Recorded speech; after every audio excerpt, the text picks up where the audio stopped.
melihat kembali sistem pendidikan nasional Langsung saja Pak Ji, di masa-masa ini ada masa transisi, kemudian sepertinya ya, banyak pihak sih, bukan hanya pihak-pihak tertentu, tapi yang concern terhadap sistem pendidikan nasional itu banyak pihak yang intinya ingin agar sistem pendidikan nasional kita itu bisa menjawab kebutuhan dan tantangan zaman. Kita tahu bahwa seperti yang saya sampaikan tadi, beberapa tahun dari sekarang 2030 sampai 2033 usia produktif akan mayoritas dari penduduk Indonesia. Ya, kalau ini tidak dimanfaatkan dengan menyiapkan SDM dengan baik, dengan sistem pendidikan yang bagus, menyiapkan lulusan-lulusan yang siap bekerja, maka itu akan menjadi bumerang dalam arti banyak usia produktif tetapi tidak bisa bekerja. Itu satu sisi. Tapi di sisi yang lain maka harus disiapkan juga lapangan pekerjaan itu.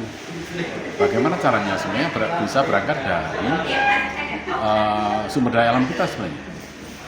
Misalnya kebutuhan sektor pangan, sektor energi, sektor pertambangan, sektor pariwisata, sektor lainnya itu industri misalnya, kesehatan, itu sebenarnya membutuhkan SDM yang bagus.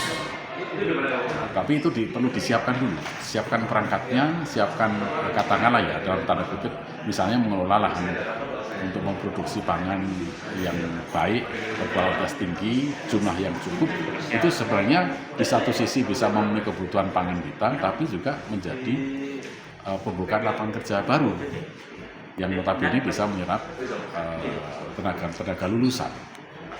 Demikian juga sektor lain, itu kan sektor pangan, sektor energi, sektor industri, macam-macam itu.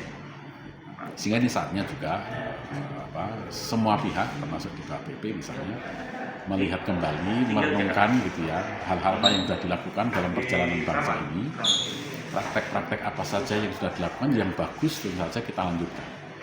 Yang mungkin perlu direvisi, kita revisi. Agar apa? Agar pendidikan kita ini bisa dirasakan oleh semua kalangan, dari Sabang sampai Merauke gitu ya, Miangas sampai Pulau Rote. Pokoknya semua suku, semua anak bangsa ini harus mendapatkan layanan pendidikan yang bagus, kesehatan yang baik, ya kan, cukup pangan dan energinya dan seterusnya. Harapan saya dengan meeting ini bisa ini kan kita melakukan diskusi tadi, masukannya juga sangat bagus dari para pengajar, pendidik itu, mereka perlu kita dengar, terus kita perkaya lah hal-hal apa yang menjadi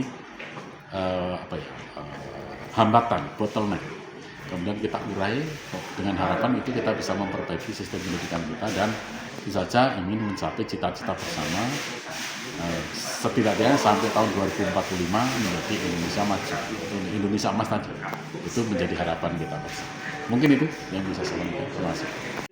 Refleksi tata ulang sistem pendidikan nasional di era disrupsi teknologi.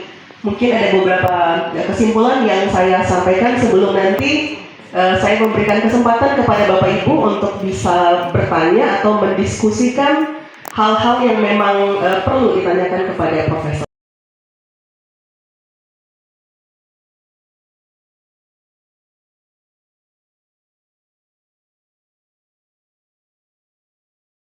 Satunya adalah persiapan diri untuk memasuki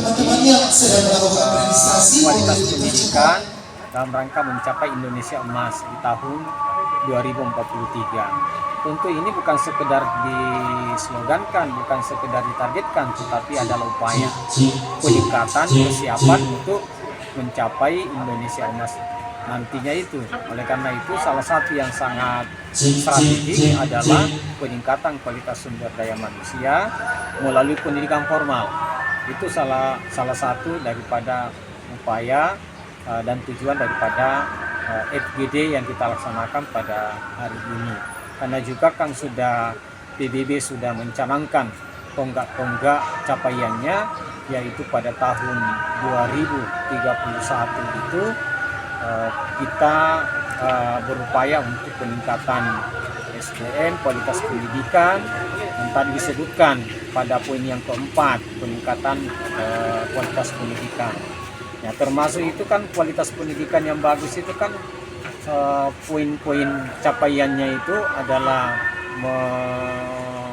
mengurangi angka kemiskinan, stunting dan lain sebagainya, masalah kesehatan, masalah air bersih dan lain sebagainya itu adalah upaya yang sangat strategis adalah melalui lembaga pendidikan. Saya kira itu.